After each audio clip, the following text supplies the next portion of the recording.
What if I told you this one property behind me can pay your entire year's salary without you doing any work? This is just one of my Airbnb properties located right here in the Lake District. And today I'm going to break down exactly how I built my Airbnb empire that generates over £340,000 a year.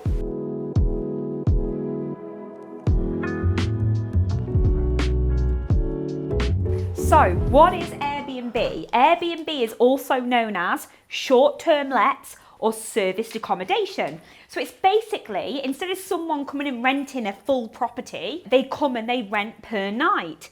So it's more like holiday makers, people that need short-term accommodation that you're renting to. Now this, for people like me and you, is really lucrative. You can make a lot of money instead of renting a property to a normal person, that stays for 6 months on a tenancy agreement, rent it per night. So for example, this property I'm in right now, Millbrook Lodge, I bought it, got the right planning permission to be ran as Airbnb, a holiday let, 5 bedrooms, sleeps 10 people. As a rental, it'd probably make in the region of £2,500 rent per month for 6 months. If, however, I put it on Airbnb, which I have, and I run it as a holiday let on the online platforms and I let guests stay per night, this property profits at £89,000 a year. So that is a massive difference from £2,500 a month to over £89,000 in 12 months. So here's things to consider when choosing your Airbnb. Number one, most importantly, is the property. So Airbnbs make money the more people you can sleep. So if you've got a studio apartment or a 1-bed, can you get a bed and a sofa bed? So you can, instead of sleeping 2 people, you can now sleep 4 people. What amenities has the property got? So this one that I bought, it's 5 bedrooms. Well, it was actually 4 bedrooms, but we changed one of the rooms downstairs to a bedroom and we're about to put an ensuite on it. So it makes it into a 5-bedroom house, which can sleep 10 people. Every extra person I can sleep is more money on my nightly rate. It's next to a brook. So you've got, again, something for guests to do. We've put a hot tub and a games room in because it's got a massive garage. We don't need to use the garage because it's a holiday let, there's no storage. So that space can be used to entertain guests. And then we put a cinema room in. So this property is perfect. It's detached, 5 bedrooms, nice open plan kitchen, was perfect for what we wanted it for. So picking the right property is important. Secondary to that is where the property is located. So this one is in the Lake District, literally down the road to Kendal. Massive tourist destination. People love coming to the Lake District. The property is located on an actual holiday park. So there's a big, massive holiday park round here, and this property is slap bang in the middle. So for people that might not want to be in lodges or caravans, they can come to this beautiful 5-bed detached house. So you've got walks, parks, we've put barbecue area in. This location is perfect for people wanting to get out of the city, get away and come to a beautiful place in England. 83% of you that are watching aren't subscribed. That means you're missing out when we upload new videos, new shorts, and give you some of our free resources to help you build well. Make sure you subscribe, turn your notifications on because I don't want you to miss an episode, because one thing might be able to change everything for you. So this is my most favourite part of this property. Come and have a look. So staging the property is really, really crucial.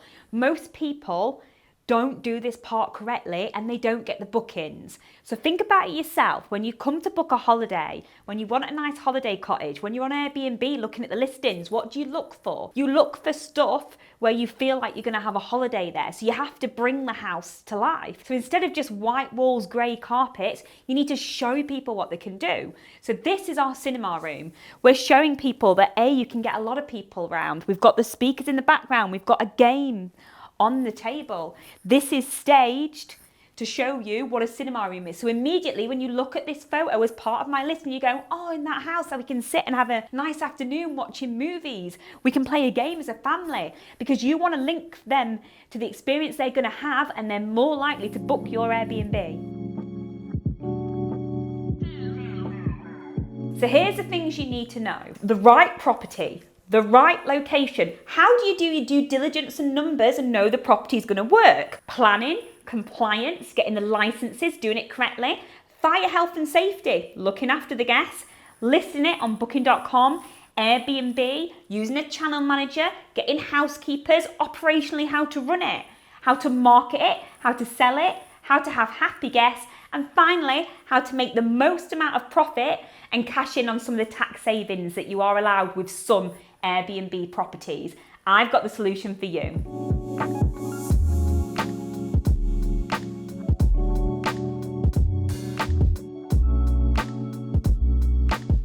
So there's quite a lot of common misconceptions when it comes to Airbnb strategy. You'll have seen the headlines, Airbnb is illegal. Some people think, especially when they don't own the property, they're doing rent to rent where you lease the property and then you're renting it out, that it's sublet and it's illegal.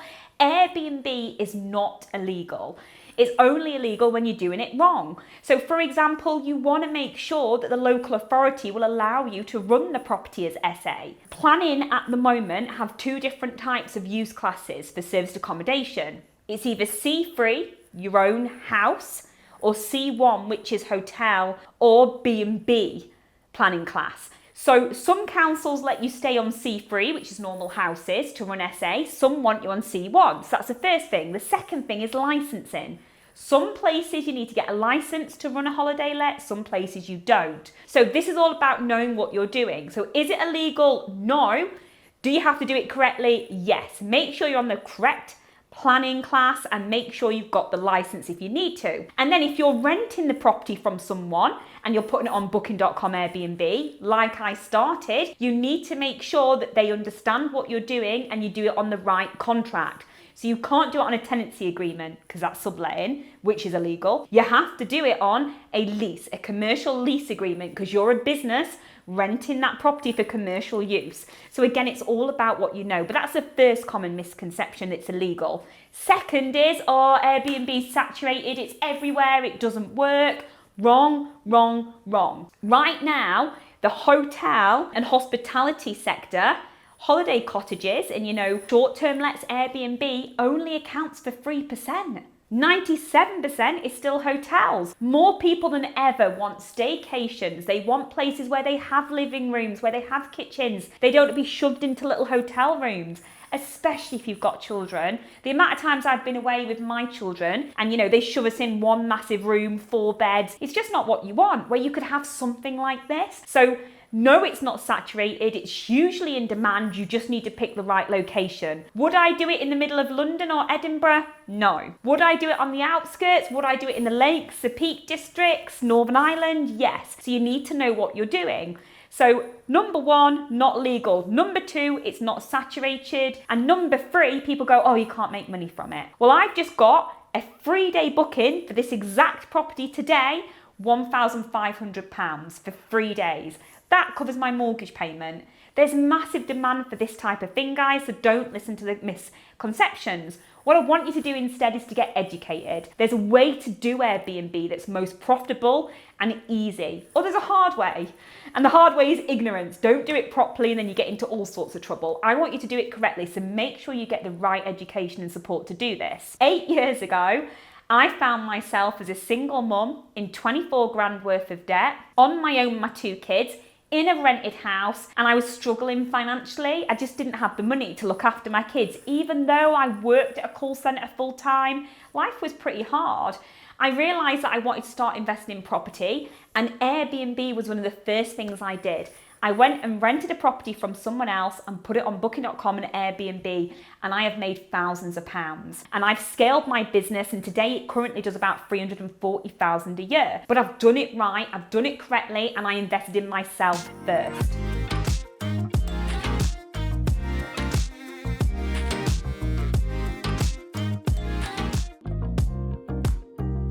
If you've enjoyed what you've seen today, then click the link below. This will give you access to my free 90-minute seminar, and I'll show you exactly how you can do this too.